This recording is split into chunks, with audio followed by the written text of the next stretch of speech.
Hi, let's talk about boundaries and boundary setting. Now, for some people, you think, whoa, this sounds scary. This sounds like I'm going to change my lifestyle. All of a sudden, I'm going to be Ms. Nasty going around telling people no all over the place.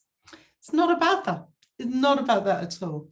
It's about, well, I would say to you, the first step is to take a little bit of more relaxed time around various events and things that are going on to work out for you what's going well, what's going less well. What am I okay with and what am I not so happy with? And that's where we start to find that bit that says to us, this is what I need, this is what I want. So we start to make way for setting the right kind of boundary. And you can only do that when you come off autopilot and normal reactions and give yourself time to work out, how do I generally want to respond in this situation rather than react? So if you are trying to do everything or be everything to everyone, it doesn't work. It will not work. And actually what's happening in that situation, you are being less of yourself. So setting boundaries is the opportunity for you to think about, how can I be more of myself, be more authentic, more real, be more comfortable in my skin, more fulfilled, and actually the world benefits from that. So think of it in that way rather than in the negative way. So taking some time out to think about what you are okay with and what you're not okay with. I wanted to talk to you about rigid boundaries, porous boundaries, and healthy boundaries. So rigid boundaries are where it's usually where we're doing some kind of self-protect and we go, I'm never going to have anything to do with those people in that department anymore, or I will never help the leader, or perhaps even just as damaging, I will never accept help. I will always do it myself and do more even than I need to do. So this then becomes a rigid boundary.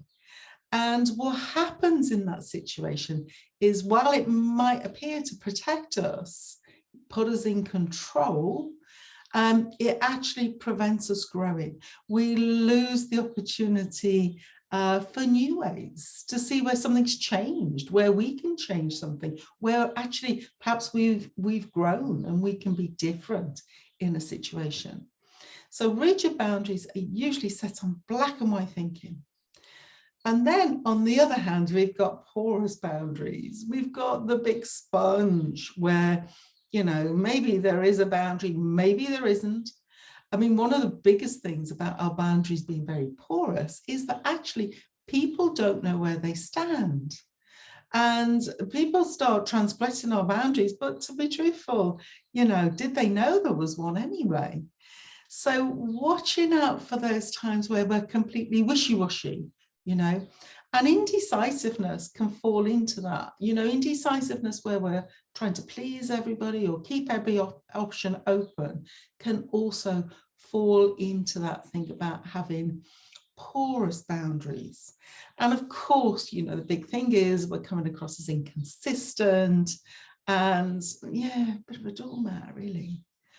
So we're looking for healthy boundaries. We're looking for boundaries that we've got some clarity about what we need in a situation or from a person or from ourselves. And we're able to express that.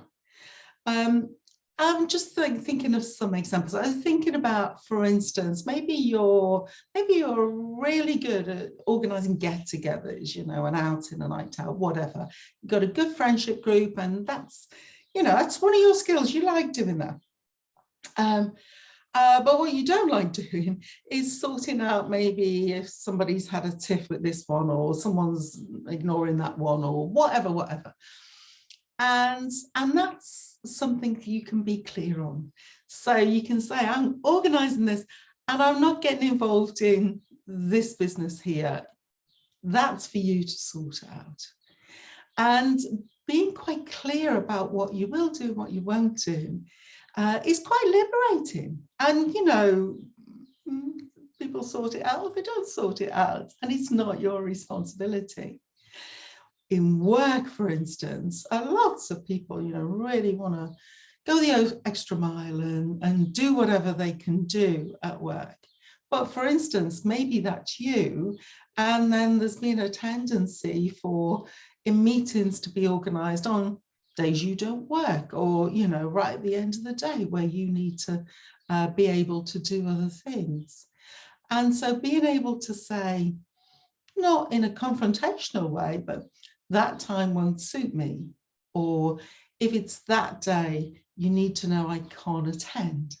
So being quite clear about what you can do and what you can't do, at least also puts other people in the picture.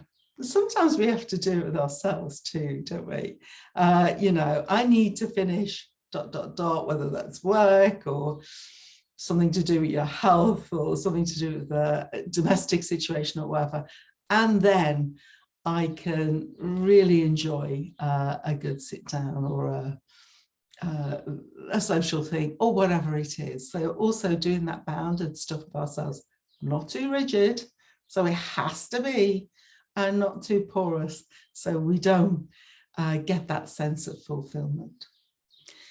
So it does not need to be an explosion of lifestyle.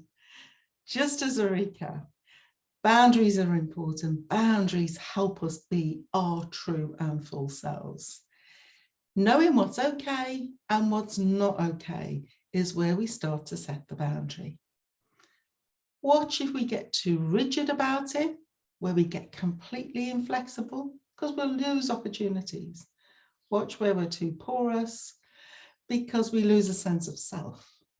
Look for healthy boundaries that you've thought through, that you know what you want, and that you can communicate on a non-confrontational basis. Keep it simple. Try with small things first if this is something that bothers you. And as a final word is, setting boundaries and going through with them can make us feel uncomfortable and perhaps can make us feel a bit guilty. And do you know what? That's probably because we are successfully shifting some of our behaviors. If you want to stay comfortable and feeling nice, then don't change anything. But it doesn't work. So best wishes, changing boundaries. I'm really looking forward to hearing how it goes for you.